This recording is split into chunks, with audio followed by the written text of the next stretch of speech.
Debet ya. Assalamualaikum warahmatullahi wabarakatuh. Saya Heri Juliansa. Hari ini saya akan membahas topik tentang Undang-Undang Anti Monopoli dan BUTS dibandingkan dengan Undang-Undang Cipta Kerja, yaitu Undang-Undang Nomor 5 Tahun 1999 dengan Undang-Undang Nomor 11 Tahun 2020. Baik, sebelum kita membahas itu, kita membahas sejarah terbentuknya Undang-Undang Anti Monopoli dan BUTS itu sendiri, yang tercipta pada tahun 1999. Nah, kenapa terciptanya undang-undang ini? Tentu ada sebuah faktor dan ada yang direncanakan oleh pemerintah pada saat itu. Nah, saya melihat pada saat itu Indonesia mengalami sebuah peristiwa yang bersejarah. Apa itu? Pada tahun sebelumnya, pada tahun 1998, terjadinya pelengseran Bapak Presiden kita, yaitu Bapak Presiden Soeharto, yang telah menjabat selama 30 tahun lamanya. Nah, kenapa demikian? Apa musababnya dilengserkan Pak Soeharto? Itu dikarenakan ekonomi kita pada saat itu mengalami krisis, yang benar-benar krisis. Kenapa saya bisa mengatakan demikian? Dikarenakan pada saat itu kurs dolar, $1 menembus angka 19.000 rupiah. Yang mana artinya rupiah itu tidak berlaku, atau bisa dibilang tidak berharga lagi nilainya di mata dunia. Nah, setelah terjadi pelengseran dari Bapak Soeharto menuju Bapak Habibie, disinilah baru lahirnya beberapa undang-undang tentang bisnis.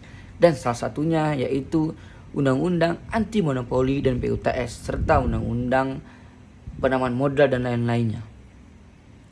Nah, yang menariknya di undang-undang ini sudah mengatur berbagai macam hal-hal yang dirasa perlu bagi para pengusaha yang akan berusaha di Indonesia. Dan juga ini membuktikan bahwasannya Indonesia memberikan kepastian hukum bagi setiap pengusaha yang hadir dan ada dalam perekonomian Indonesia. Nah, kembali kita melihat pada saat itu banyaknya rakyat yang menderita, banyaknya ekonomi yang tidak tumbuh, dan membuat semua rakyat itu sama-sama mendukung undang-undang ini.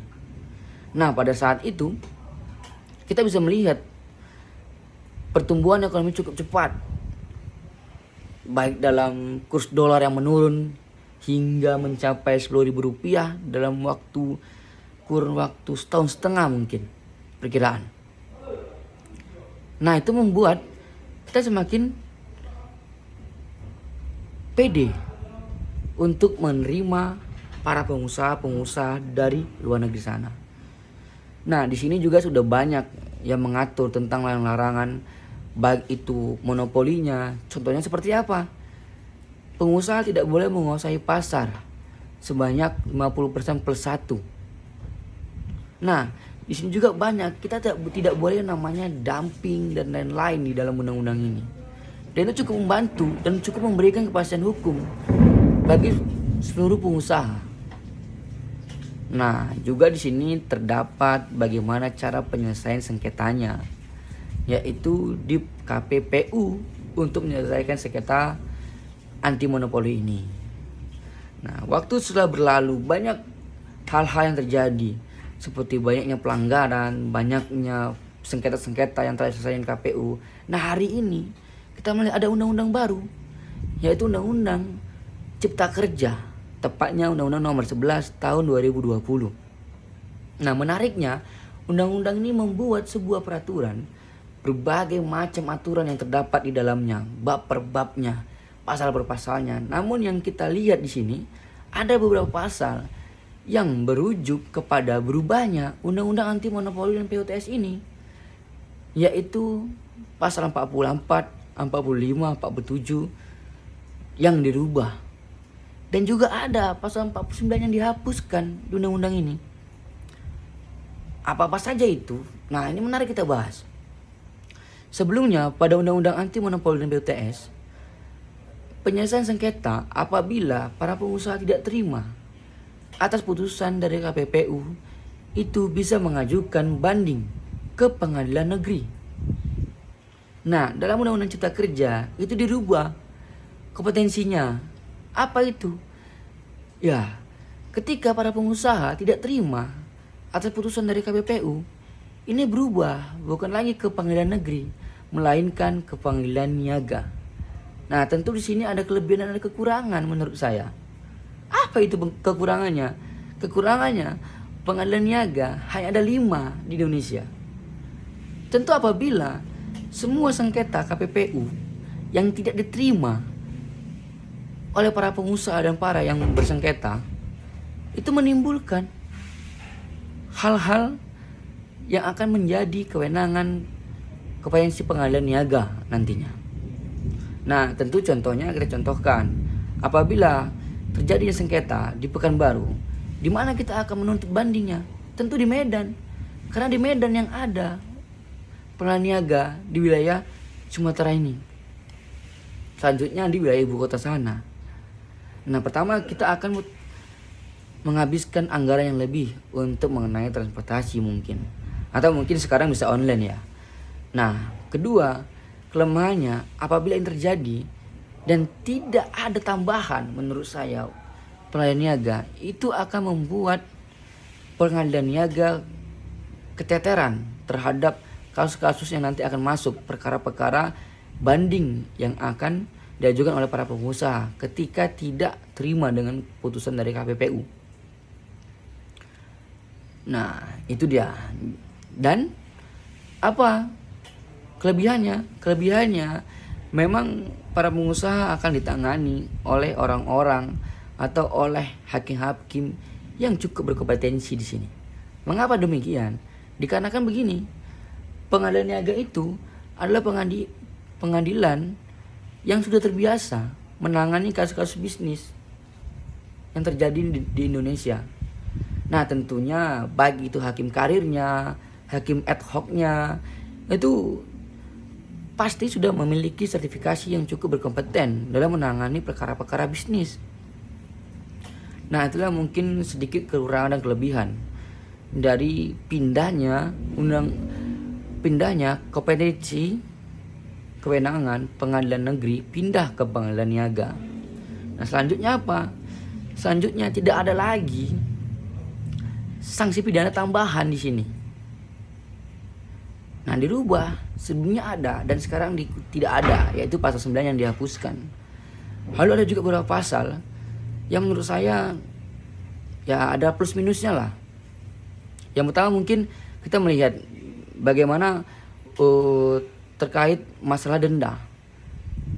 Pada undang-undang sebelumnya, yaitu pada Undang-Undang Nomor 5 Tahun 1999, itu terdapat denda maksimal sebesar 25 miliar di Undang-Undang Anti Monopoli dan BUTS. Namun di sini dihapuskan. Tidak ada lagi maksimalnya. Tapi minimal di sini disebutkan, yaitu 1 miliar. Nah, namun di pasal penjelasan berikutnya ada juga terkait maksimal itu 5 miliar dendanya. Tentu di sini pengusaha-pengusaha bisa memilih dan bisa mempertimbangkan apabila kita melakukan pelanggaran ini, paling-paling ongkos yang kita keluarkan 1-5 miliar doang.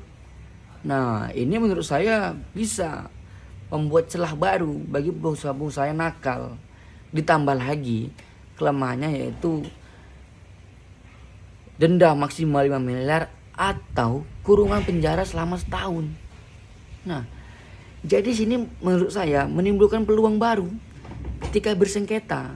Ketika contohnya KPPU memutuskan Anda PT A dinyatakan bersalah melakukan pelanggaran Undang-Undang Anti Monopoli dan BUTS dan didenda sebesar 4,8 miliar. Lalu para pengusaha tidak terima dan dia banding untuk ke niaga atau dia memilih.